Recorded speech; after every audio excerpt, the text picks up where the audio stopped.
Good morning, all you folks out there in YouTube land. Thrash Pondo here. And oh boy, do I have a treat for you guys today. Yes, as promised, this week I watched Fargo Season 5, Episode 5, and boy, was I impressed. If you folks have seen it, I'm hoping you'll be equally impressed. If you haven't seen it, why aren't you watching it now? Go, turn this off, go watch it, then come back. Because you know what? There's going to be some spoilers in this one. I can't help it, folks. This one was great. Now, before I continue, it's odd. This one was an episode of a lot of exposition. There's a lot of information that the show had to get out. There was a lot of holes in the plot line they were trying to resolve, and it's tricky to do that and still maintain a riveting show. And you know what? I think they did so absolutely amazingly. And well, before I get bogged down in my pontificating, I'll just start with a quick run through of the show. It opens actually, it confirms what we talked about before.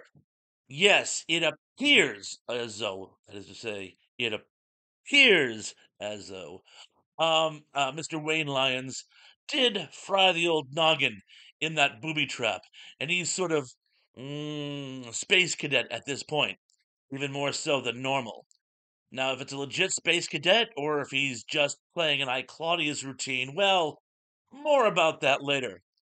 What's really interesting is it goes right from there into a machination launched by his mother, where she tries to seize control of everything by having Dot committed to a mental health uh, location, something she fights tooth and nail to avoid.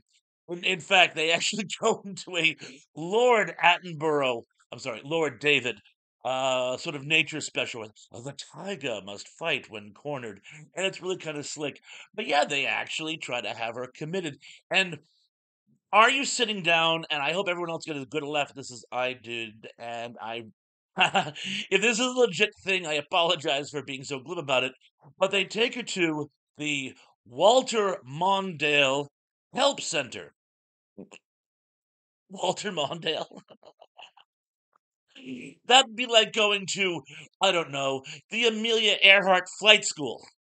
But regardless, once in the hospital, she tries the Dickens to escape, all the while getting involved in some other side note dilemmas. It's really amazing. Her ability to fight and stay on her toes and think one step ahead. And she clearly read The Art of War. She may have even written it. But I'm gonna go on. The main thing that I loved about this episode is it's an episode of negotiations. And while it's an episode of negotiations, and there are three particular ones, we see a fleshing out of characters and the drama, and well, it really sort of sets the stage for some upcoming stuff. The the first negotiation we see, of course, is Mrs. Lyons, and they switch gears, and she's having a luncheon with this banker whose bank she wants to buy, and they're trying to basically gain the upper hand by pushing on to where her lawyer is, as though she's not capable of doing the negotiations herself. Of course, that's the old Sun Tzu. When weak appears strong. I had a friend who used to say to me all the time, when weak appears strong, when weak appears strong, when weak appears strong. And could it ever occur to you that your opponent may have read Sun Tzu's Art of War too, and would deduce from your acting strong that you're in fact weak and act accordingly? And there's another thing Sun Tzu said that everyone forgets. There is no greater folly than underestimating your opponent, which is what this clown does. And she basically cuts him off at the knees, and the implication is this guy is going to cave and sell his bank for a song moving forward. So, going to the second negotiation. Now, as she's coming home, who shows up at her place? But yes, Sheriff Roy Tillman. And now this is bound to happen sooner or later. And do you remember when I said that their operations may somehow be entwined? Well, we at least found out they actually don't know each other. They may know of each other, but they don't know each other. They might still have some mutual friends or associates. Well, just moving forward here. The amazing thing I found here, though, is how should I put this? She instantly tries to buy Tillman off. And all I can think of is, are you insane? This is a very personal matter for Tillman. While Tillman, I'm sure, is not above a bribery, to have him compromise his integrity would be insulting. And she continues to insult him throughout the course of the negotiation, even calling him, are you sitting down, a baby at one point. And I'm like, why? Why would you force him into a corner? Why would you force his hand? And then I'm like, well, of course you would. One, he's not the person you play cat and mouse with. Second of all, the thing he wants most is Nadine slash Dot. Ooh, poor choice of words. And Mrs. Lyons even says herself, she goes, would like nothing better than to get rid of her. So while she can't hand Dot over, what she can do is she can force the issue and make Tillman overplay his hand. Either way, she wins. Very slickly done. Oh, and the end of that negotiation, there's something really slick. Um, Danish Graves just sort of blunders in and says, "Oh, I just want to know how your luncheon with Mr. Dogger went." Dodger, whichever. And Tillman goes, "Oh, that guy, I know that guy. I caught him in a compromising position." And all I can think of is, if there's one thing we know about Danish Graves, is that it's like the line from Glengarry Glen Ross, where you never open your mouth until you know what the shot is. He is a virtuoso of knowing not just when to talk, but when not to talk.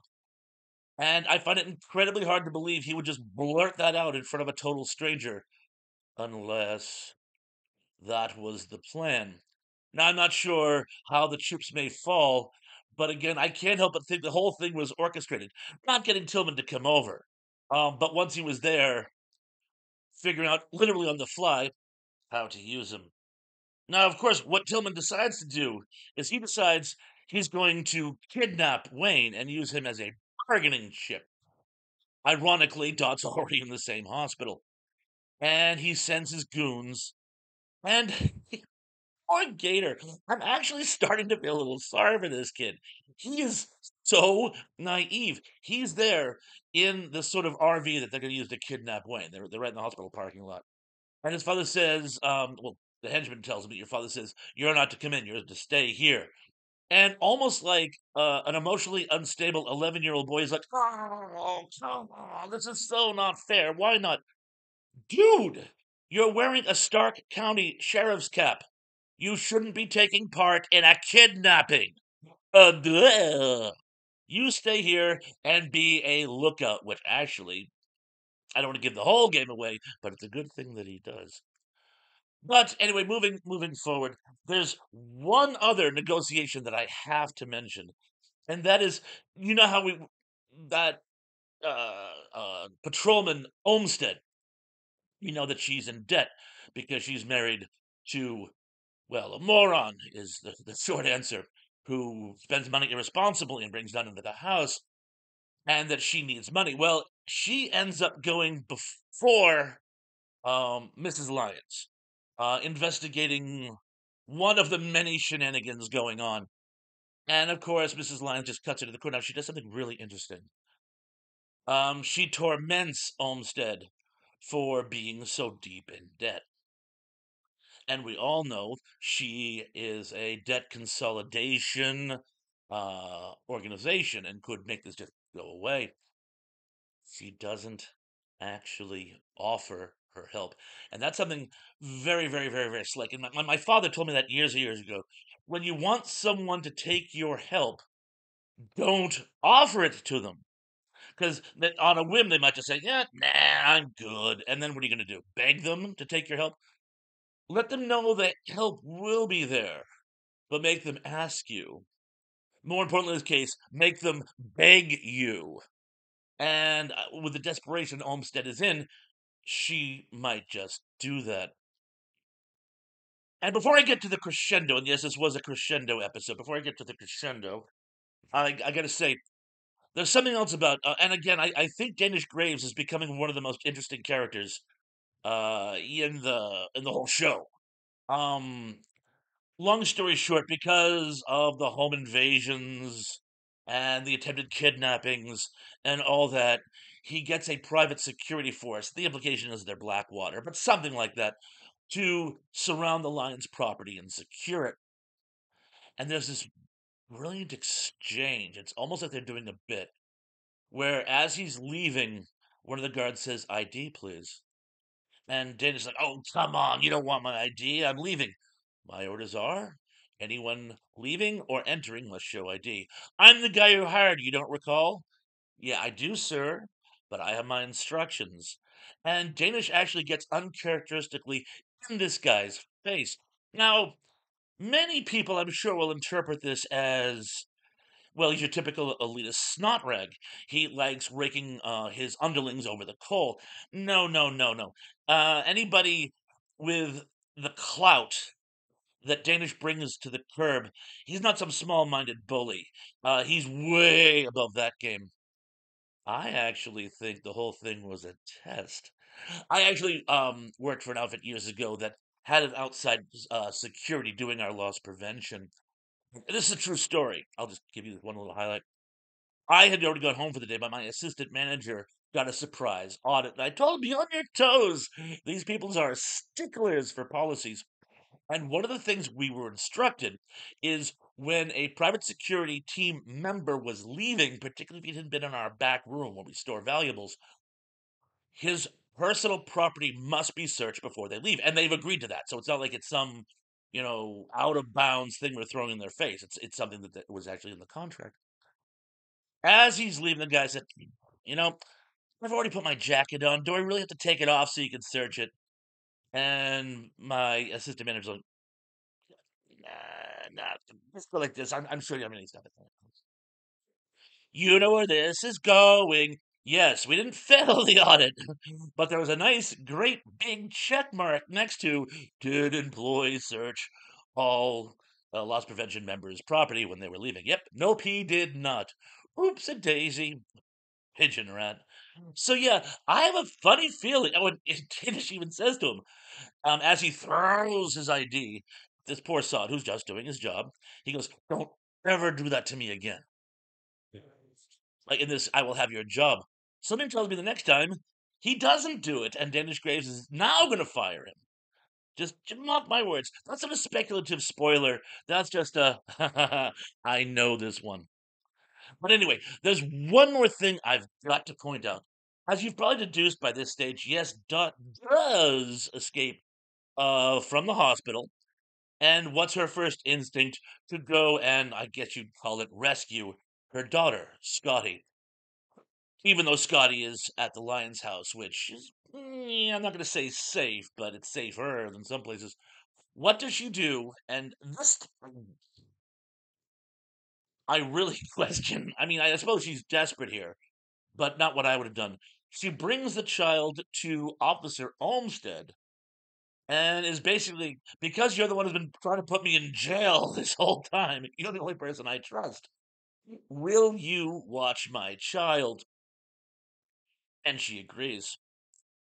Now, here's a speculative spoiler, and you guys know the routine. I'm going to just sort of wait for you guys to cover your ears for a moment or two before I give the speculative spoiler. But something tells me you may have already reached this conclusion, even if you haven't seen this episode. Okay, here it is.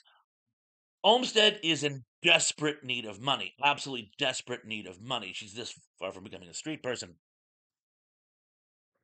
Mrs. Lyons will inevitably want her granddaughter back. Perhaps they will reach some sort of arrangement. Because why would Olmsted even honor her request? Dot's a fugitive at this point. But anyway, the relationship between Olmsted and Mrs. Lyons may play out differently, but synchronicity says it'll be exchange granddaughter for money, even though technically that would fall under kidnapping. Oh, and there's one more thing I want to point out. Just because I know this one. You see it a lot in other movies and TV shows. Someone's trying to escape from a hospital. What do? They take down a staff member of their approximate size and put on their uniform, thinking they'll just walk out the door. I used to work in a nursing home, and let me tell you, one, no one ever tried that. Two, these people would be in their 90s, so we would probably recognize them. But that wouldn't work. Yeah, yes, you sometimes get staff from other locations, but they're usually introduced. It's a fairly tight knit, even at a big hospital. People have seen other people around, and if there's an unfamiliar face, especially in the check-in stations, that would get noticed like a. And of course, Dot trying to escape takes down a nurse and takes her uniform.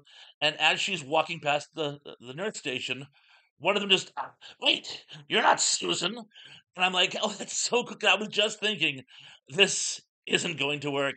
And guess what? It didn't work. Anyway, just a funny story there. But anyway, I think I've pontificated enough on Fargo season 5, episode 5. If you haven't seen it, well, there's really no point now. No, no, you have to. And see the other 4 episodes before it first.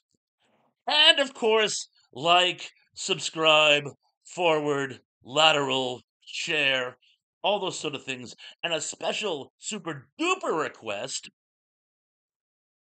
Remember to watch for me and my retro pals. That is to say, Dave Sundstrom, Pat McCormick, and Barry King this coming Monday night, Monday the 18th, when we're going to be doing a special year-end Christmas-themed retro palooza. Oh, and for those of you who listen to BK on the air in the Atlanta area, or on uh whatever they call that when you can listen to it anywhere in the world with a streaming service, I'll actually be joining him. It'll probably be a little after 11:30 tomorrow to talk about our upcoming show. But anyway, until all of those things, be good, be safe, be careful, and I'm looking forward to seeing you all again very, very, very, very, very soon. Peace.